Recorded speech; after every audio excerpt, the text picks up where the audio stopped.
Monsieur le Président, Mesdames et Messieurs les députés, voilà donc le moment où nous devons dire à la France comment notre vie va reprendre.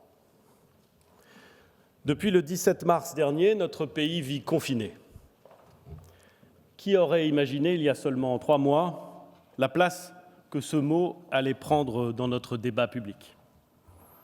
Qui aurait pu envisager une France dans laquelle, subitement, les écoles, les universités, les cafés, les restaurants, une majorité d'entreprises, les bibliothèques, les librairies, les églises, les temples, les synagogues et les mosquées, les jardins publics et les plages, les théâtres, les stades, tous ces lieux communs, pour utiliser une formule qu'affectionne le président de l'Assemblée nationale, auraient été fermés. Jamais, dans l'histoire de notre pays, nous n'avons connu cette situation. Ni pendant les guerres, ni pendant l'occupation, ni pendant les précédentes épidémies. Jamais, jamais le pays n'avait été confiné comme il l'est aujourd'hui. Et de toute évidence, il ne peut l'être durablement. Car si le confinement a constitué une étape nécessaire, il pourrait, s'il durait trop longtemps, entraîner des effets délétères. Le confinement a été un instrument efficace pour lutter contre le virus, pour contenir la progression de l'épidémie, pour éviter la saturation de nos capacités hospitalières et, ce faisant, pour protéger les Français les plus fragiles. Depuis le 14 avril dernier, le nombre de cas de Covid-19 hospitalisés diminue. De plus de 32 000 patients hospitalisés, il est descendu à environ 28 000.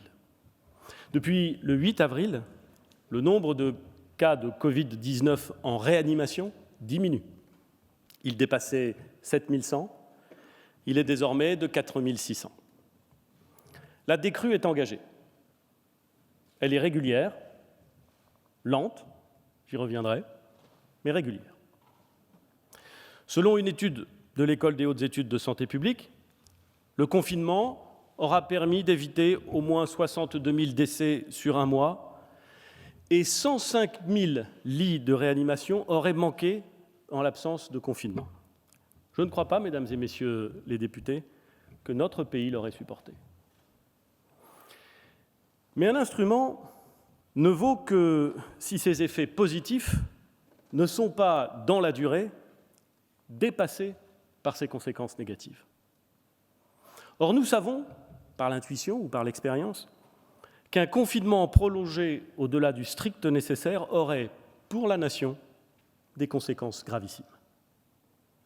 Nous sentons que l'arrêt prolongé de la production de pans entiers de notre économie, que la perturbation durable de la scolarisation d'un grand nombre d'enfants et d'adolescents, que l'interruption des investissements publics ou privés, que la fermeture prolongée des frontières, que l'extrême limitation de la liberté d'aller et venir, de se réunir, de rendre visite à ses proches, à ses parents, présenterait pour le pays non pas seulement l'inconvénient pénible du confinement, mais en vérité celui bien plus terrible du risque de l'écroulement. Écroulement. Je n'emploie pas ce terme au hasard, Mesdames et Messieurs les députés.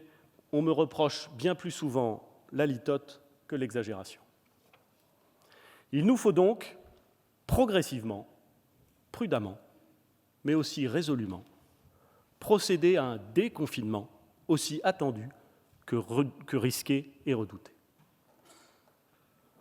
L'objectif du gouvernement est de présenter à l'Assemblée nationale, et grâce à elle aux Français, notre stratégie nationale, c'est-à-dire les buts que nous recherchons et la façon dont nous allons procéder pour les atteindre à compter du 11 mai prochain.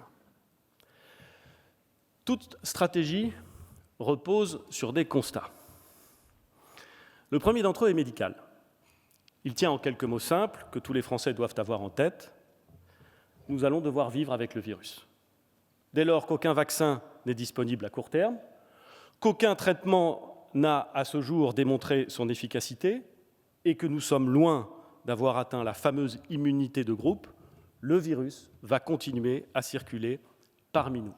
Ce n'est pas réjouissant, mais c'est un fait. On peut espérer que le virus disparaisse de lui-même. Les spécialistes des épidémies, en tout cas certains, s'accordent pour reconnaître que cela arrive, que les épidémies s'arrêtent parfois sans qu'on sache très bien pourquoi. On peut espérer que l'incroyable effort de recherche engagé dans le monde entier permettra de trouver sous peu un traitement et d'ici 12 à 24 mois, un vaccin qui renverrait ce virus au rang des questions de santé résolues par l'intelligence et la technologie humaine. On peut tout à fait espérer tout cela. Mais fonder une politique publique et organiser la vie des Français autour d'hypothèses aussi incertaines n'est pas envisageable. Il nous faut donc apprendre à vivre avec le Covid-19 et apprendre à nous en protéger. Voilà la première contrainte et voilà le premier axe de notre stratégie. Le deuxième constat est à la fois médical et politique. Il tient au risque de voir repartir l'épidémie. La décision de confiner notre pays a permis de ralentir la circulation du virus.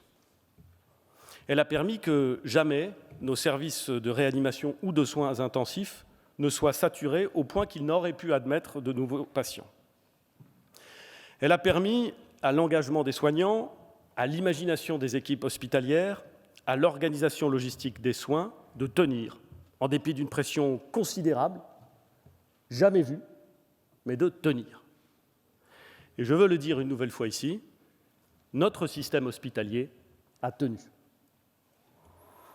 Mais il a tenu au prix d'une fatigue bien compréhensible des femmes et des hommes, au prix d'une consommation de médicaments de réanimation, de consommables, jamais constatée non plus, au prix d'une déprogrammation des opérations chirurgicales non nécessaires à court terme, mais qui finiront bien par l'être. Le risque d'une seconde vague, qui viendrait frapper un tissu hospitalier fragilisé, qui imposerait un reconfinement, lequel ruinerait les efforts et les sacrifices consentis au cours de ces 8 semaines, est un risque sérieux, un risque qu'il faut prendre au sérieux. Ce risque impose de procéder avec prudence, progressivement, sûrement, en reprenant notre vie selon des modalités qui permettent, semaine après semaine, de vérifier que nous maîtrisons le rythme de circulation du virus. Le deuxième axe de notre stratégie sera donc la progressivité. Le troisième élément à prendre en compte est géographique. Il tient là aussi en quelques mots. La circulation du virus n'est pas uniforme dans le pays. Certaines parties ont été durement touchées. Certains territoires connaissent encore aujourd'hui, après 6 semaines de confinement, un nombre quotidien significatif de nouveaux cas. Mais dans d'autres, le virus est quasiment absent. Cette circulation hétérogène du virus crée, de fait, des différences entre les territoires.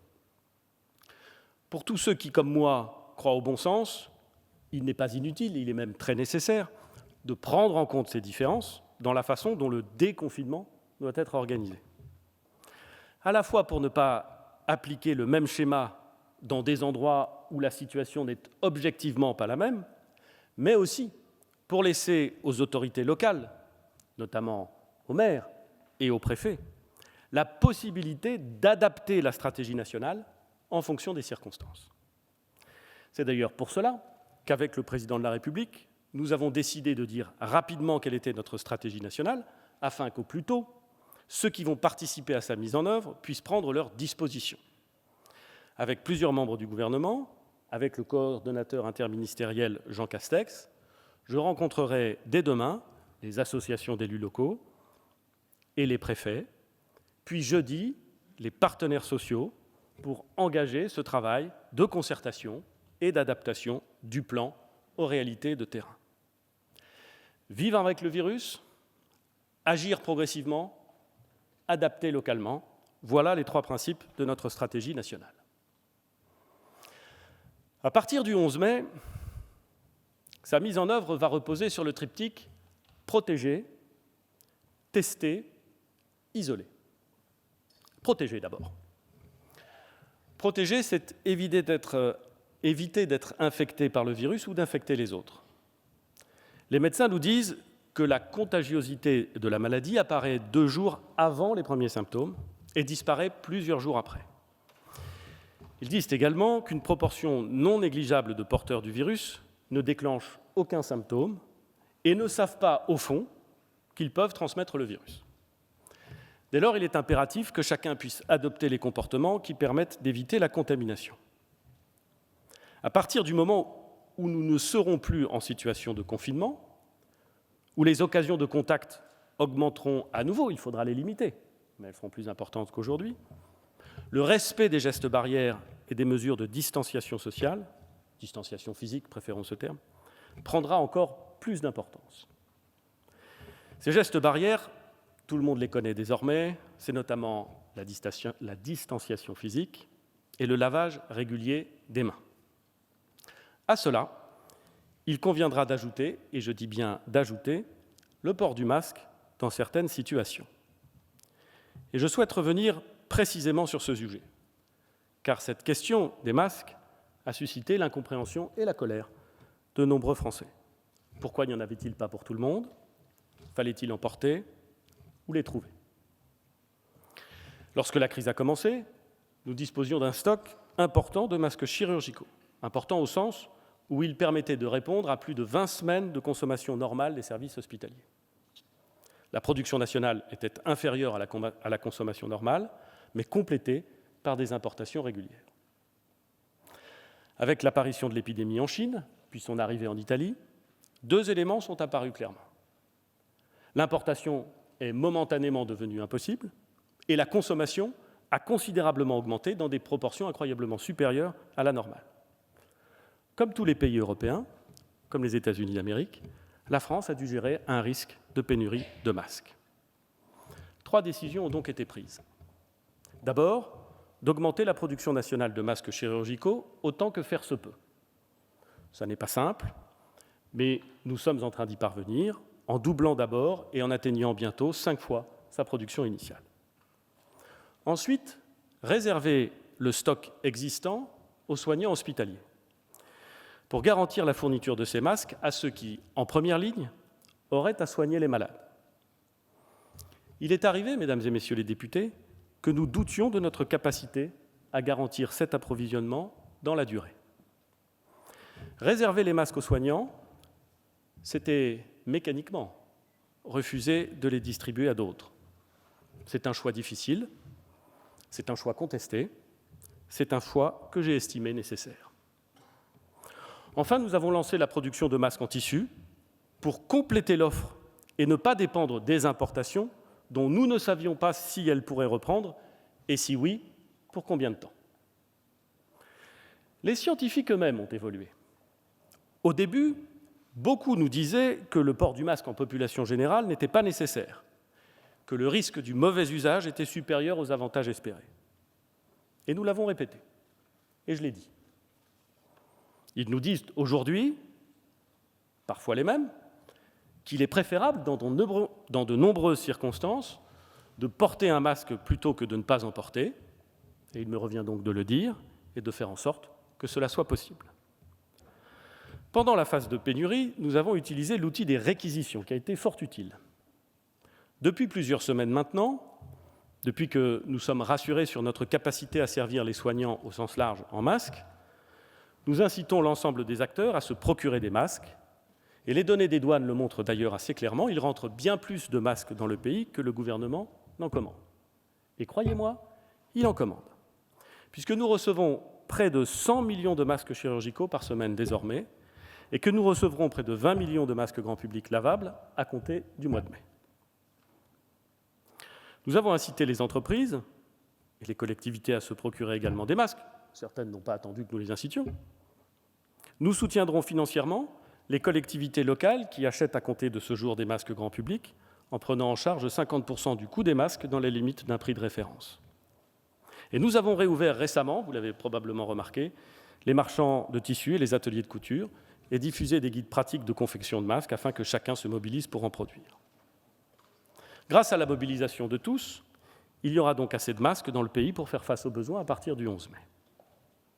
Mais l'enjeu La responsabilité des pouvoirs publics, notre responsabilité collective, c'est d'arriver dans les prochaines semaines à organiser cet effort pour éviter que certains, entre guillemets, en aient trop, quand d'autres n'en auraient pas. Progressivement, nous parviendrons à une situation classique où les Français pourront, sans risque de pénurie, se procurer des masques grand public dans tous les commerces. En attendant, il faut que l'État, les collectivités territoriales, les entreprises, l'initiative privée soient complémentaires et non concurrents. Le président de la République l'a dit, nous nous appuierons sur les maires et les préfets avec le concours de tous. J'invite toutes les entreprises, quand leurs moyens le permettent, à veiller à équiper leurs salariés. C'est une condition, elles le savent, elles le disent, de la reprise. Les régions et l'État mettront en place un appui aux TPE et aux travailleurs indépendants, au-delà des initiatives déjà prises par un certain nombre de branches ou d'organisations professionnelles. Une plateforme de e-commerce sera mise en place par la Poste à compter du 30 avril et distribuera à ceux qui en ont besoin chaque semaine plusieurs millions de masques grand public. L'État et les collectivités locales assureront la protection de leur personnel, en particulier ceux qui sont en contact avec le public. Les préfets disposeront d'une enveloppe locale pour soutenir, avec les collectivités territoriales, les plus petites collectivités. Les personnels de l'éducation et les élèves des collèges recevront également des masques. Les pharmacies et la grande distribution seront invités à vendre dans des conditions que nous définirons avec eux pour éviter les phénomènes de pénurie des masques jetables ou lavables. Les particuliers sont bien sûr invités, je l'ai dit, à se confectionner eux-mêmes des masques dans les conditions recommandées par l'AFNOR et par l'ANSM. Enfin, nous réserverons une enveloppe hebdomadaire de 5 millions de masques lavables pour que les préfets organisent, avec les maires et les présidents de conseils départementaux, la distribution de masques à nos concitoyens qui se trouvent dans le plus grand état de précarité via les CCAS et les acteurs associatifs. Protéger, donc. Tester ensuite. Là encore, les recommandations scientifiques ont évolué. Et après tout, sans doute est-ce normal face à un virus inconnu. Cette crise sanitaire renvoie décidément tout le monde à un devoir d'humilité. La doctrine initiale consistait, dans ce que nous appelions la phase 1, à tester au maximum. Et d'ailleurs, nous avons beaucoup testé en phase 1. Lorsqu'un cas est apparu au Contamine-Montjoie et qu'il a fallu le circonscrire, nous avons testé massivement tous ceux qui s'étaient approchés de près ou de loin des malades identifiés. Mais la doctrine voulait qu'une fois l'épidémie passée en phase 3, on ne teste plus que les malades hospitalisés pour suspicion de Covid, les soignants symptomatiques et les premiers cas dans les établissements accueillant des publics fragiles. C'est ce que nous avons fait. Les temps ont changé, la doctrine de l'OMS aussi. À la sortie du confinement, nous serons en capacité de massifier nos tests. Nous nous sommes fixé l'objectif de réaliser au moins 700 000 tests virologiques par semaine au 11 mai. Pourquoi 700 000 ? Parce que le Conseil scientifique nous dit à ce stade que les modèles épidémiologiques prévoient entre 1 000 et 3 000 cas nouveaux chaque jour à partir du 11 mai. Parce qu'à chaque cas nouveau correspondra en moyenne le test d'au moins 20 à 25 personnes l'ayant croisé dans les jours précédents. 3 000 fois 25 fois 7, cela donne 525 000 tests par semaine. 700 000 nous donne la marge qui nous permettra, en plus des tests des chaînes de contamination que je viens de décrire, de mettre en œuvre des campagnes de dépistage, comme nous l'avons déjà engagé pour les EHPAD notamment. Pour atteindre cette cible, nous avons fait sauter les verrous qui empêchaient la participation des laboratoires de recherche et des laboratoires vétérinaires à cet effort collectif. La capacité à faire sauter ces verrous sur le terrain, pas seulement dans les discours, est un exercice qui incite, là aussi, je peux vous le dire, à une grande humilité. Nous avons engagé la mobilisation conjointe des laboratoires publics et privés, qui peuvent aujourd'hui monter en charge très rapidement en termes de capacité. Cette mobilisation permettra de garantir sur tout le territoire un accès de proximité au prélèvement. Nous allons enfin faire passer à 100% la prise en charge de ces tests par l'assurance maladie. En un mot, tout doit être fait pour rendre la réalisation du test facile et rapide. Dès lors qu'une personne aura été testée positive, nous engagerons un travail d'identification et le test de tous ceux, symptomatiques ou non, qui auront eu un contact rapproché avec elle. Tous ces cas contacts seront testés et seront invités à s'isoler compte tenu des incertitudes sur la durée d'incubation. Cette règle est assez simple à formuler, mais elle exige, pour être appliquée de façon systématique partout en France, des moyens considérables. Nous ne pourrons réussir que grâce à la mobilisation des professionnels de santé libéraux, notamment médecins généralistes et infirmiers libéraux. Ils constitueront, d'une certaine manière, la première ligne dans cette recherche des cas contacts pour tout ce qui concerne la cellule familiale. Je sais qu'ils peuvent se mobiliser pour cette mission et nous les accompagnerons pour cela. En appui, les équipes de l'assurance maladie assureront la démultiplication de cette démarche d'identification des cas contacts au-delà de la cellule familiale. Dans chaque département, nous constituerons des brigades chargées de remonter la liste des cas contacts, de les appeler, de les inviter à se faire tester en leur indiquant à quel endroit ils doivent se rendre, puis à vérifier que ces tests ont bien eu lieu et que leurs résultats donnent lieu à l'application correcte de la doctrine nationale. Protéger d'abord, tester ensuite et isoler enfin. L'objectif final de cette politique ambitieuse de test, c'est de permettre d'isoler au plus vite les porteurs du virus afin de casser les chaînes de transmission. L'isolement, mesdames et messieurs les députés, n'est pas une punition. L'isolement n'est pas une sanction. L'isolement, c'est une mesure de précaution collective, c'est une mise à l'abri. L'isolement doit donc être expliqué, consenti et accompagné. Notre politique repose à cet égard sur la responsabilité individuelle et la conscience que chacun doit avoir de ses devoirs à l'égard des autres. Nous prévoirons des dispositifs de contrôle, s'ils devaient être nécessaires, mais notre objectif est de nous reposer largement sur le civisme de chacun. Et on observe d'ailleurs, les médecins le disent, ceux qui ont eu à gérer des épidémies le disent, que la conscience individuelle, le respect civique des règles lorsque l'on est déclaré positif ou malade est souvent quasiment absolu. Il reviendra aux préfets et aux collectivités territoriales de définir ensemble, avec les acteurs associatifs, les professionnels de santé, les acteurs de la prise en charge à domicile, le plan d'accompagnement des personnes placées dans cette forme d'isolement. Nous laisserons le choix à la personne testée positive de s'isoler chez elle, ce qui entraînera le confinement de tout le foyer pendant 14 jours, pour des raisons évidentes, ou bien de s'isoler dans un lieu mis à sa disposition, notamment dans des hôtels réquisitionnés. Un mot encore sur ce sujet, mais un mot important. Pourrons-nous, ou devrons-nous, afin d'être plus efficaces, nous appuyer sur les ressources extraordinaires des outils numériques ? Un consortium européen a lancé un travail devant permettre la création de l'application Stop Covid, dont l'utilité ne peut s'envisager que de façon complémentaire à ce que je viens de décrire. Complémentaire parce que les enquêtes sanitaires que j'ai décrites, qu'elles soient physiques ou téléphoniques, sont vitales, mais présentent une faiblesse.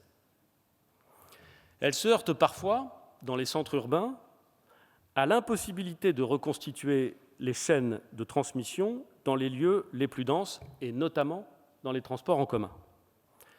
Difficile de prévenir celui qui a partagé votre rame de métro à 7h46 sur la ligne 12. Vous ne le connaissez pas, il ne vous connaît pas, et la RATP ne connaît ni l'un ni l'autre. C'est l'objet du projet Stop Covid, qui permettrait aux personnes qui ont croisé une personne testée positive d'intégrer un parcours sanitaire, sans bien entendu avoir aucune information sur l'identité de la personne croisée. Un grand nombre de responsables politiques, sur tous les bancs, le président de l'Assemblée nationale lui-même, m'ont fait part de leur interrogation sur ce type d'instrument, sur les questions que son utilisation ne manquerait pas de poser en termes de liberté publique et de libertés individuelles. Ces questions, j'ai déjà eu l'occasion de le dire, me paraissent fondées. Elles doivent être posées. Elles doivent être débattues. Et j'ai même le sentiment qu'elles doivent faire l'objet d'un vote. Pour l'heure, compte tenu des incertitudes sur cette application, je serais bien en peine de vous dire si elle fonctionne et comment elle fonctionnera précisément. Je ne doute pas que les ingénieurs travailleront d'arrache-pied et réussiront à faire fonctionner ce projet. Mais dès lors que ce n'est pas le cas, il me semble, pour tout vous dire, mesdames et messieurs les députés, que le débat est un peu prématuré. Mais je confirme mon engagement. Lorsque l'application en cours de développement fonctionnera et avant sa mise en œuvre, nous organiserons un débat spécifique suivi d'un vote spécifique. Pour procéder au déconfinement, nous allons donc partout protéger, tester et isoler. Mais comme je vous l'indiquais, nous allons procéder progressivement et en différenciant en fonction des territoires.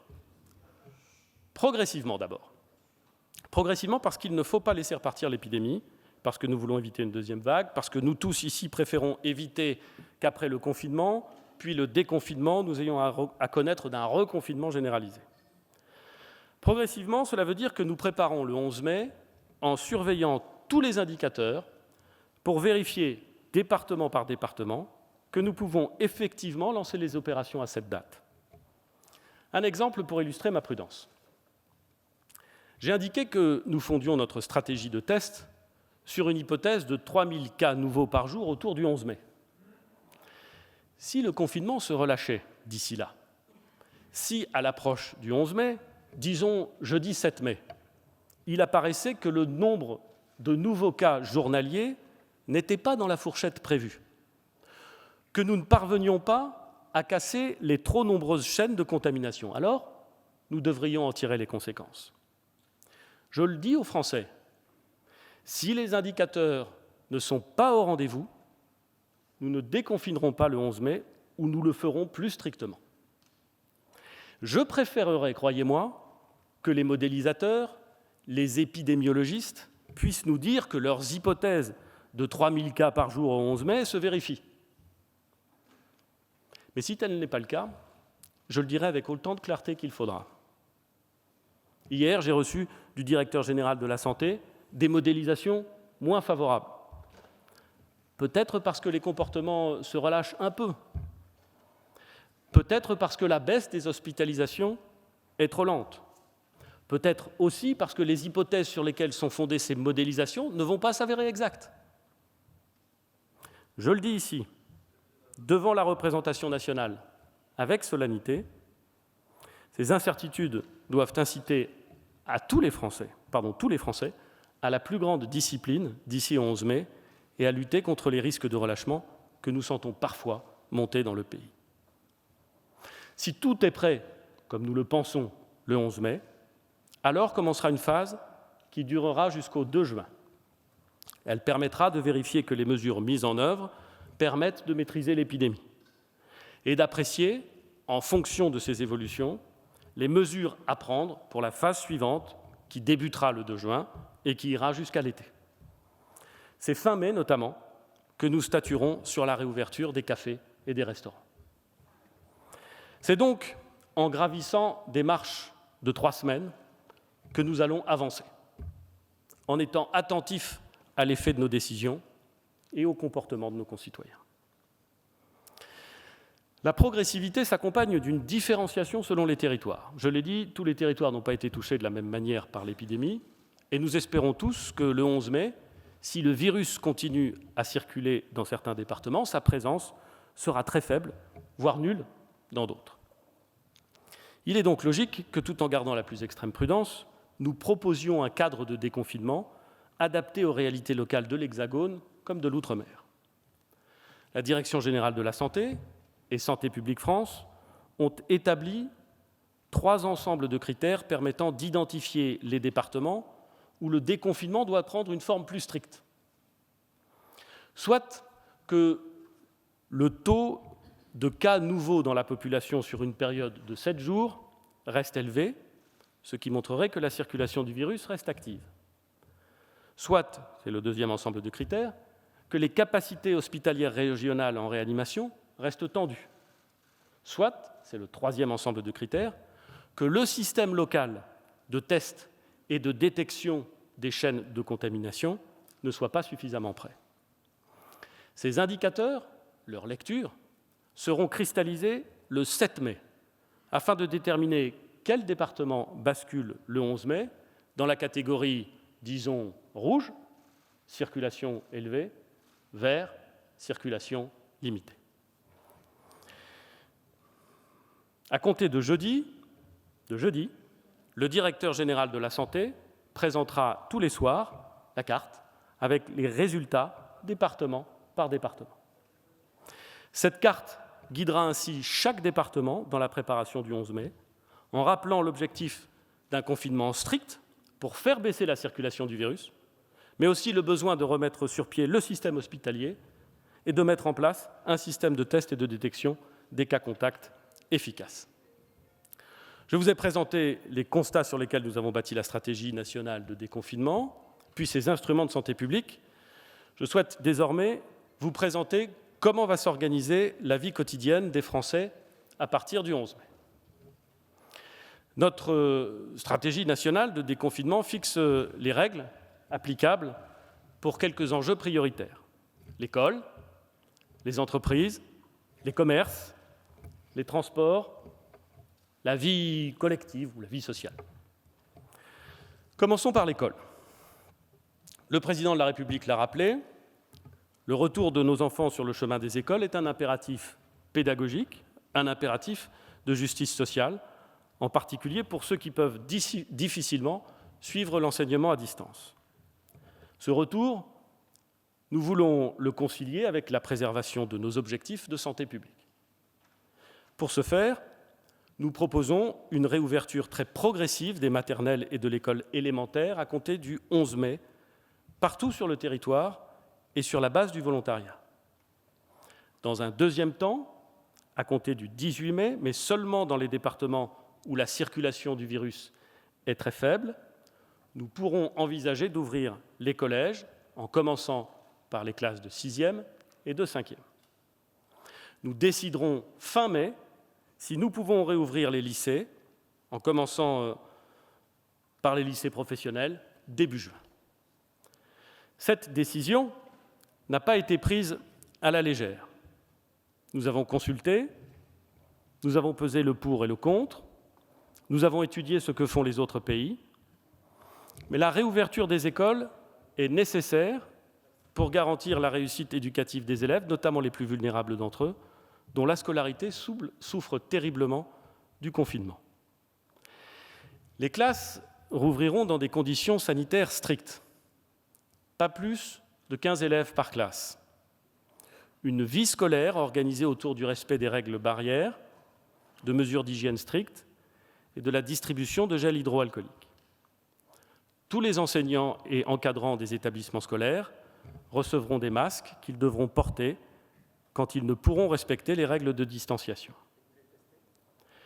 Sur la question des masques pour les enfants, les avis scientifiques nous ont conduits aux décisions suivantes. Le port du masque est prohibé pour les enfants en maternelle. Il n'est pas recommandé, compte tenu des risques de mauvais usage, à l'école élémentaire, mais l'Éducation nationale mettra des masques pédiatriques à disposition des directeurs d'école pour les cas particuliers. Par exemple, si un enfant présentait au cours d'une journée des symptômes, le temps que ses parents viennent le récupérer. Enfin, nous fournirons des masques aux collégiens qui peuvent en porter et qui n'auraient pas réussi à s'en procurer, le port du masque pour les collégiens étant obligatoire. Un intense travail de préparation doit avoir lieu dans chaque académie afin que nous puissions préparer cette rentrée évidemment très particulière. Les enfants devront pouvoir suivre une scolarité soit au sein de leur établissement scolaire dans la limite maximale de 15 élèves par classe, je l'ai dit, soit chez eux avec un enseignement à distance qui restera gratuit bien entendu, soit en études, si les locaux scolaires le permettent, ou dans des locaux périscolaires mis à la disposition par les collectivités territoriales si elles le souhaitent, pour des activités de sport, de santé, de culture ou de civisme.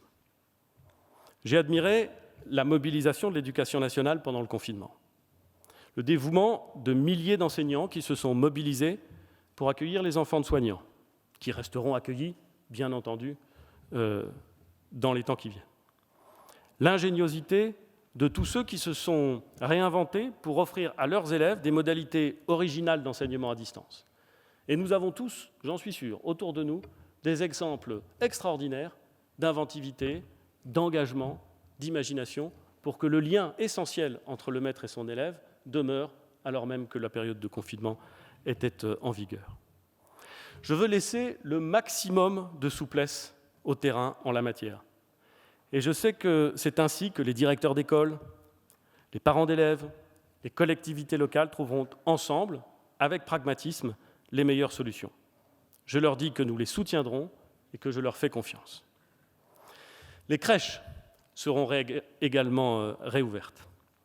L'accueil par groupe de 10 enfants maximum sera possible, avec la possibilité d'accueillir plusieurs groupes de 10 enfants si l'espace le permet et si les conditions sont réunies pour que les groupes ne se croisent pas. Cette réduction des capacités posera au moins dans un premier temps la question des priorités d'accueil. Les crèches accueillent déjà les enfants selon des critères économiques et sociaux et il n'appartient pas à l'État de définir ces critères à la place des gestionnaires. Il me semble néanmoins que l'impossibilité de télétravail pour un couple d'actifs ou les difficultés rencontrées par les familles monoparentales devront être prises en compte dans ces critères. Les enfants des soignants et des professeurs devraient également, à mon avis, être prioritaires. Le port du masque grand public sera obligatoire pour les professionnels de la petite enfance, puisque les règles de distanciation physique ne peuvent pas y être appliquées. Bien sûr, il n'y aura pas de port du masque pour les enfants de moins de 3 ans. Le déconfinement doit aussi permettre la reprise de la vie économique. Pour cela, il faut réorganiser la vie au travail. Le télétravail doit être maintenu partout où c'est possible, au moins dans les 3 prochaines semaines. Je le demande avec insistance aux entreprises. Nous en avons mesuré depuis la mi-mars le déploiement massif. Personne n'en ignore les contraintes, mais celui-ci doit se poursuivre pour limiter le recours au transport public, pour limiter plus globalement les contacts. Il n'y a pas sur ce sujet un avant et un après 11 mai. Pour les personnes qui ne pourront pas télétravailler, la pratique des horaires décalés dans l'entreprise doit être encouragée. Elle permettra l'étalement des flux de salariés dans les transports et diminuera la présence simultanée des salariés dans un même espace de travail. S'agissant des conditions de travail, nous devons amplifier la démarche engagée par les fédérations professionnelles et le ministère du Travail pour réaliser les guides et les fiches métiers qui accompagnent les réorganisations nécessaires au sein des entreprises. 33 guides sont aujourd'hui disponibles. Il en faut environ 60 pour couvrir tous les secteurs. J'ai demandé à Muriel Pénicaud, Madame la ministre du Travail, qu'il soit prêt pour le 11 mai. Cette démarche est intéressante parce qu'elle est très concrète et qu'elle associe les partenaires sociaux. Elle doit se concrétiser dans chaque entreprise sous la forme de nouveaux plans d'organisation du travail, avec une attention particulière aux emplois du temps, aux gestes barrières, à l'aménagement des espaces de travail. Le port du masque devra être mis en œuvre dès lors que les règles de distanciation physique ne peuvent pas être garanties dans l'organisation du travail. J'échangerai jeudi avec les syndicats de salariés et les représentants des employeurs sur ces sujets. Le dialogue social à tous les niveaux doit être mobilisé pour permettre le retour au travail dans un cadre qui garantit évidemment la santé et la sécurité des salariés. C'est une condition impérative. Nous échangerons également sur les mesures d'accompagnement des entreprises qui font face à des difficultés. Le dispositif d'activité partielle, qui est un des plus généreux d'Europe, restera en place jusqu'au 1er juin. Il nous faudra ensuite l'adapter progressivement afin d'accompagner la reprise d'activité si l'épidémie est maîtrisée. Bien sûr, nous continuerons à protéger les personnes vulnérables et les secteurs professionnels qui demeureraient fermés. Les commerces rouvriront également à compter du 11 mai. Aujourd'hui, seuls certains commerces essentiels sont ouverts. Tous, sauf les cafés-restaurants, pourront ouvrir à compter du 11 mai. Les marchés, pour lesquels l'interdiction est aujourd'hui la règle et l'autorisation, l'exception, seront en général autorisés, sauf si les maires ou les préfets estiment qu'ils ne peuvent être organisés dans des conditions qui permettent de respecter les gestes barrières et la distanciation physique. Car si les commerces vont rouvrir, chacun d'entre eux devra respecter un cahier des charges strict, limitant le nombre de personnes présentes en même temps dans le magasin, en organisant les flux, afin de faire respecter la règle de la distance minimale d'1 mètre par personne, sans contact autour d'elle. Il devra bien évidemment veiller à la protection de son personnel. S'agissant du port du masque, le port du masque grand public sera recommandé pour les personnels et les clients lorsque les mesures de distanciation physique ne peuvent être garanties. Un commerçant pourra subordonner l'accès de son magasin au port du masque. J'ajoute enfin que l'ouverture des commerces comprendra une exception pour les centres commerciaux qui ont une zone de chalandise qui va au-delà du bassin de vie et donc qui génèrent des déplacements et des contacts que nous ne voulons pas encourager. Les préfets pourront décider de ne pas laisser ouvrir, au-delà des sections alimentaires déjà ouvertes, les centres commerciaux de plus de 40 000 mètres carrés qui risquent de susciter de tels mouvements de population. Enfin, je l'ai dit, nous prendrons une décision sur les bars, cafés et restaurants fin mai pour décider s'ils peuvent ouvrir après le 2 juin. Les décisions relatives au transport sont particulièrement ardues. Les transports sont, pour une bonne part, un dispositif clé pour la reprise économique. Mais le respect de la distanciation physique et des gestes barrières y est particulièrement difficile. Je mesure l'appréhension de bon nombre de nos concitoyens avant de prendre un métro, un train, un bus, un tramway, lesquels sont parfois fort densément occupés. Nous allons prendre 2 séries de décisions. D'abord, remonter au maximum l'offre de transport urbain. 70% de l'offre de la RATP sera disponible le 11 mai et nous devons remonter rapidement à l'offre nominale. Ensuite, faire baisser la demande en favorisant le télétravail, je l'ai dit, en étalant les horaires, je l'ai dit, en demandant aux Français de considérer que les transports aux heures de pointe doivent être réservés à ceux qui travaillent. Je souhaite que dans chaque région, dans chaque agglomération, une concertation s'engage très rapidement entre les autorités organisatrices de transport, les usagers, les opérateurs de transport, pour arrêter les conditions de mise en œuvre précises de ces objectifs. L'État y apportera bien sûr son concours. S'il faut organiser les flux, réserver les transports à certaines heures à certaines populations, nous accompagnerons les autorités organisatrices de transport, nous essayerons d'y arriver ensemble. Mais il est certain que les 3 semaines à venir seront difficiles et que nous devons rester vigilants. Le port du masque sera rendu obligatoire dans tous les transports, métro comme bus, et les opérateurs devront, au moins pour les 3 semaines à venir, s'organiser pour permettre, même dans le métro, de respecter les gestes barrières. Cela veut dire, par exemple, que la capacité du métro parisien sera réduite par rapport au nominal et drastiquement réduite par rapport à sa capacité normale. Qu'il faudra, par exemple, condamner un siège sur 2, favoriser par des marquages au sol la bonne répartition sur les quais, se préparer à limiter les flux en cas d'affluence.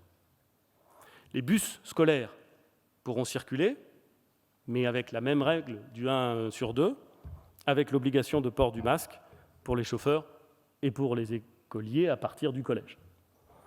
Le port du masque sera également obligatoire dans les taxis et les VTC qui ne disposent pas du système de protection en plexiglas. S'agissant des déplacements interrégionaux ou interdépartementaux, notre logique sera inverse. Nous voulons réduire ces déplacements aux seuls motifs professionnels ou familiaux impérieux pour des raisons évidentes de limitation de la circulation du virus. Et donc, nous allons continuer à réduire l'offre, à exiger une réservation obligatoire dans tous les trains, TGV ou non, à décourager les déplacements entre départements. Le jeudi de l'Ascension sera bien férié, mais je dis clairement aux Français que ce n'est pas le moment de quitter son département pour partir en week-end. Enfin, le déconfinement, c'est le retour de la vie sociale. L'impatience de nos concitoyens à retrouver une vie sociale, je crois que nous la partageons tous.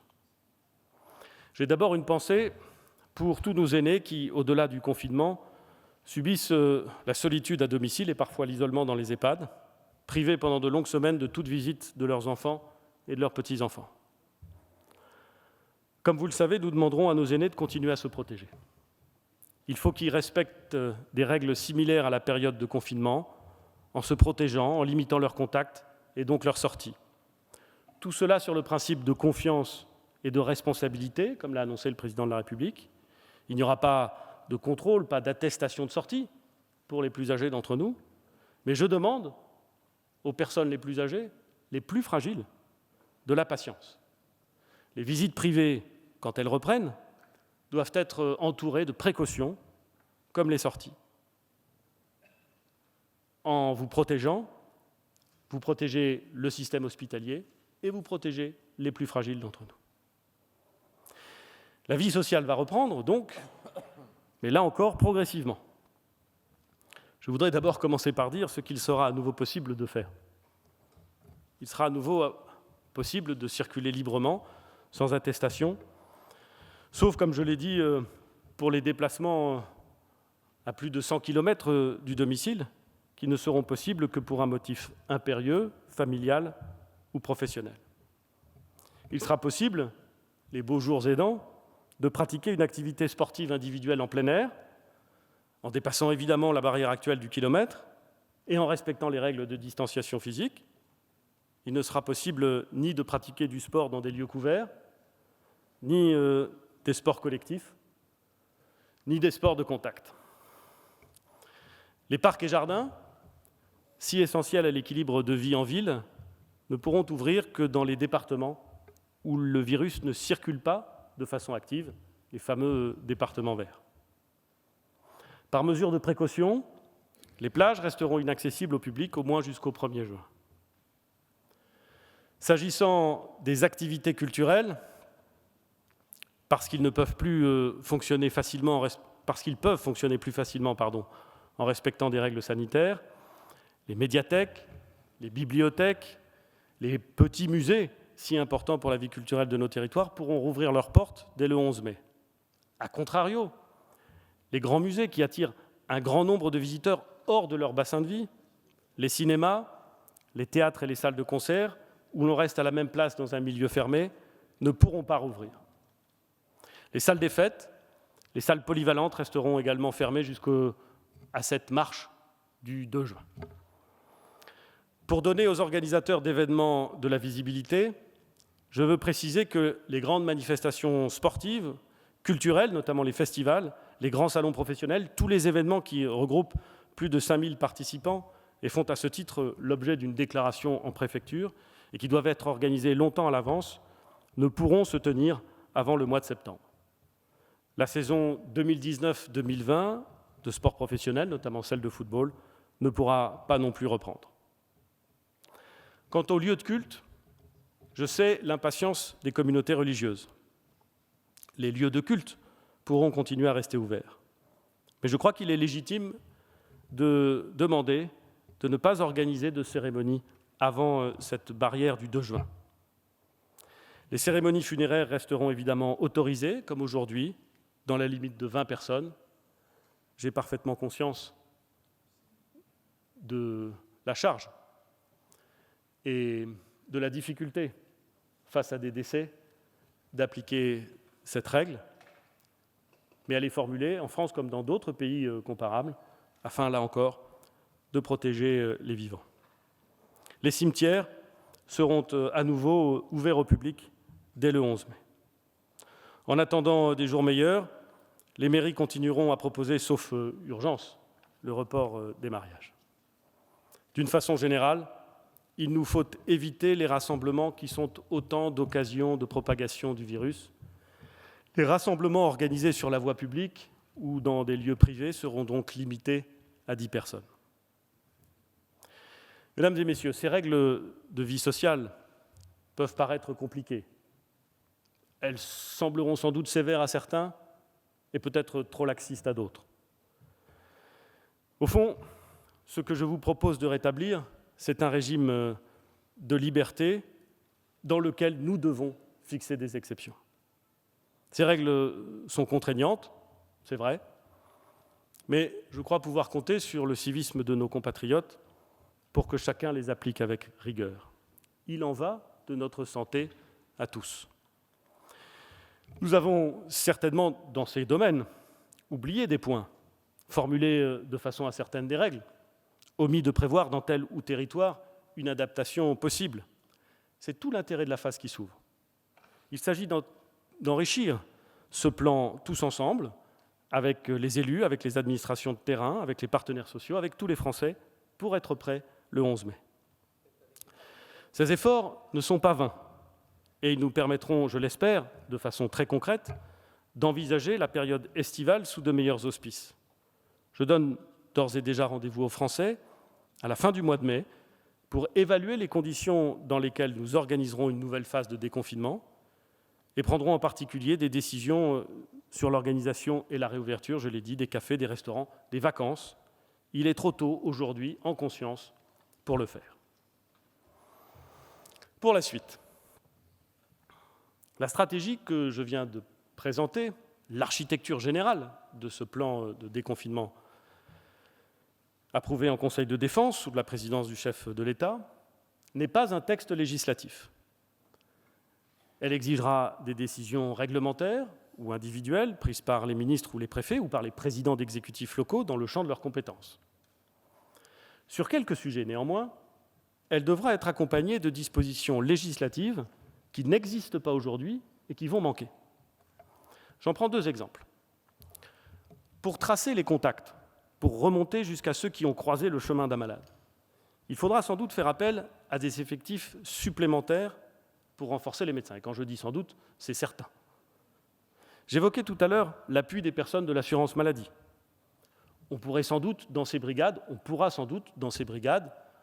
accueillir parfois des personnels des CCAS, des mairies, parfois peut-être des personnels des départements, parfois des personnels mis à disposition par les grandes associations, je pense par exemple à la Croix-Rouge. Encore une fois, c'est aux équipes locales qu'il reviendra d'organiser ces brigades. Mais ce qui est certain, c'est qu'ils ne seront pas tous médecins. Et il faudra donc que la loi les autorise à participer à ces enquêtes épidémiologiques dans lesquelles l'accès à des données médicalisées pourra être nécessaire. Autre exemple, la limitation des déplacements entre régions ou entre départements. Dans la période de confinement, il était possible de limiter ces déplacements dans le cadre général de la loi du 23 mars. Ce ne sera plus possible une fois le confinement levé. Si nous voulons éviter que la circulation du virus ne s'accélère dans des zones jusque-là préservées, il nous faudra limiter cette possibilité de se déplacer, au moins dans un premier temps. Sur ces deux sujets, et sur quelques autres, il conviendra donc de légiférer. Je proposerai au Parlement d'adopter prochainement une loi qui, en plus de proroger l'état d'urgence sanitaire au-delà du 23 mai, peut-être jusqu'au 23 juillet, autorisera la mise en œuvre des mesures nécessaires à l'accompagnement du déconfinement. Ce projet sera soumis à l'examen du Conseil des ministres samedi prochain et sera soumis au Sénat et à l'Assemblée nationale la semaine prochaine. Pour exposer cette stratégie nationale, le gouvernement a choisi d'avoir recours aux dispositions de l'article 50-1 de la Constitution. Rien dans la Constitution n'imposait au gouvernement de présenter à l'Assemblée nationale la stratégie que je viens d'exposer. On peut le déplorer, on devrait d'ailleurs, se dire qu'il faudra demain peut-être corriger ce défaut, mais nos institutions sont ainsi faites. Il aurait été, pour le gouvernement, possible de procéder à cette présentation au cours d'un journal télévisé, au cours d'une conférence de presse.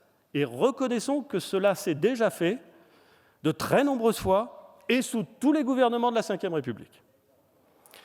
Nous avons choisi de réserver à l'Assemblée nationale ces annonces. Et au-delà de ces annonces, La capacité...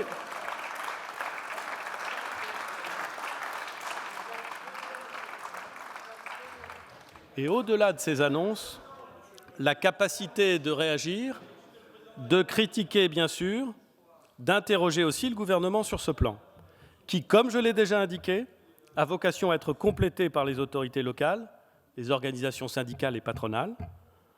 Enfin, la possibilité, par le vote, pour chaque député, de dire sa position sur la stratégie que je viens d'exposer.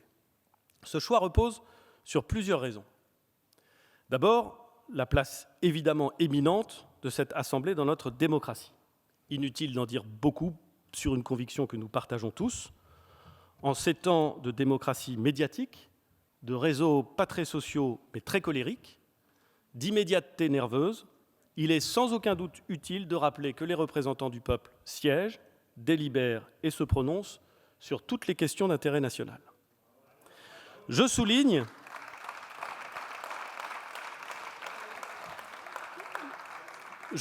et ce faisant, je considère évidemment qu'il n'y a là que l'expression d'un devoir et en aucune façon celui d'une faveur, que le gouvernement que j'ai l'honneur de diriger a systématiquement et évidemment répondu présent à toutes les demandes de députés, de leurs commissions, sur la crise que nous connaissons. La mission d'information, les commissions permanentes, les questions au gouvernement, pendant le confinement, tout cela a continué et c'est tant mieux car le gouvernement en avait besoin. Comme nous nous y sommes engagés, nous communiquons toutes les semaines à l'Assemblée et au Sénat l'ensemble des décisions qui sont prises dans le cadre de l'état d'urgence sanitaire, y compris celles qui ne relèvent en rien du domaine législatif. Face aux décisions que nous avions à prendre et que nous aurons encore à prendre, le contrôle du Parlement n'est pas un poids, c'est une chance. Dire ici ce que je viens de dire plutôt qu'ailleurs répond à la volonté du gouvernement de montrer qu'en dépit de l'état d'urgence sanitaire, en dépit des difficultés évidentes à exercer ses mandats dans une période de confinement, la démocratie parlementaire reste vivante, exigeante, parfois bruyante, mais indispensable toujours. La seconde raison est qu'il nous apparaît nécessaire de permettre à chaque député, qu'il soit présent dans l'hémicycle ou qu'il suive les débats à distance, de se prononcer sur cette stratégie, de dire s'il l'approuve et la soutient, de dire s'il la conteste et la rejette, ou de dire s'il s'abstient, mais de prendre position, en responsabilité, comme il revient aux représentants de la nation qui ne peuvent pas, qui ne veulent pas et qui ne doivent pas être relégués au rang de commentateurs de la vie politique. J'ai été frappé, mesdames et messieurs les députés, depuis le début de cette crise, par le nombre de commentateurs ayant une vision parfaitement claire de ce qu'il aurait fallu faire selon eux à chaque instant.